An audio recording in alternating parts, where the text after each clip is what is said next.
Newsday, BBC World Service. Ghana's parliament is set to vote today on what could be one of the world's toughest anti-gay laws. The act, called the Promotion of Proper Human Sexual Rights and Ghanaian Family Values Bill, would effectively make it a crime to be gay, bisexual or transgender. Proposals include anyone who identifies as gay or transgender facing possible imprisonment for up to 5 years. Also, anyone who promotes or supports non-heterosexual identities could be put away for up to 10 years.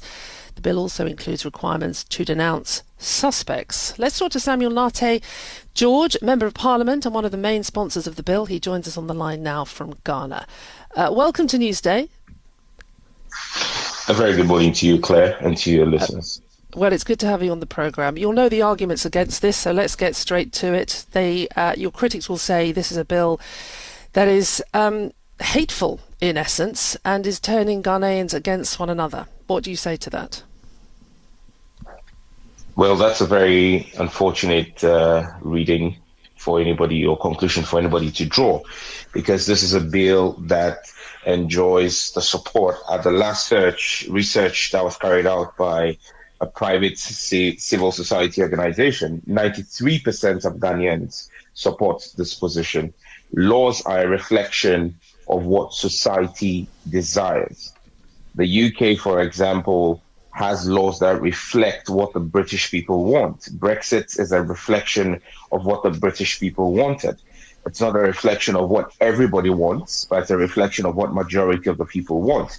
Majority of the people in Ghana support heterosexuality, and we do not understand why anybody is going to see an expression of that desire to represent hatred. That is what we believe. Well, let me give you one example then, because one of the ideas in the bill is conversion therapy for people who may be gay, bisexual or transgender. The UN says conversion therapy is torture. Do the majority of Ghanaians support that?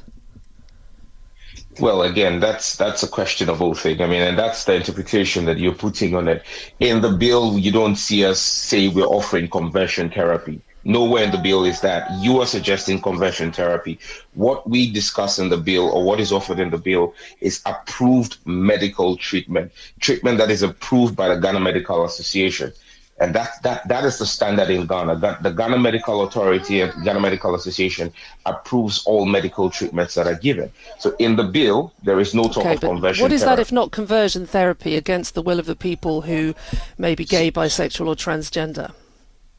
So if you have an intersex person and they're going corrective surgery because they realize, and let's be clear, science is science. Science will determine whether you're male or female when we do a sequencing of your DNA. There is no gender neutrality when it comes to determining who is male or female. Your genetics show which sex you are. And so if you're an intersex person, for example, and there is corrective surgery to help make your dominant gene reflective in your sexual orientation, how then is that seen to be conversion therapy? Well, because you're going against international law, though, aren't you? If the UN says this is torture, then that is what you are doing. Claire, you are going against international definitions. Claire, the UN has not said approved medical treatment is torture. You are saying so. The UN does not determine what is medical treatment in Ghana.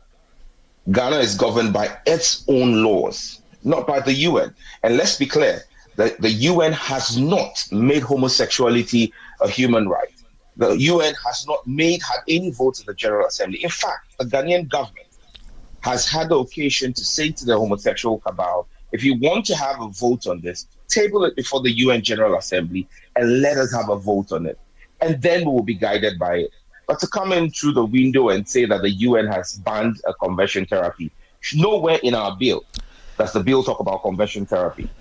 Okay, is the Pope wrong then? The Pope Francis said last year that he thinks same-sex couples should be allowed to have civil unions. He said homosexual people have the right to be in a family.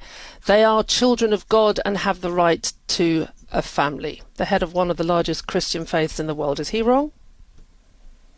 Well, the Pope has expressed his opinion. The Catholic Church has not taken a definitive decision on that. And let me give you a typical example. The Methodist Church in the UK has said that they're going to allow for gay marriages and all. The Methodist Church of Ghana has disassociated itself with that decision. We are not under that. We're not going to be bound by the decision of that church. This bill is supported by the Catholic Bishops' Conference of the Bible, Genesis 1:27 says, God created man in his own image. In the image God, he created him, male and female. He created them. If he created man and woman in his own image, then he created homosexuals, bisexuals, and transgender people too, didn't he? Well, Claire, my bill is not a religious bill. It is a bill on cultural values. But if you want to go into the Bible, I'll grant you that. Bible says God created Adam and Eve, not Adam and Steve. He says, for this reason, a man shall leave his mother and father and cling to his wife. It didn't say cling to another man. And so if you want to read the Bible, don't read just one part of it. We can read the Bible and go explicitly. Again, the same Bible tells us that God destroyed Sodom and Gomorrah because of homosexuality. So when you want to quote the Bible to support homosexuality, let's be very clear.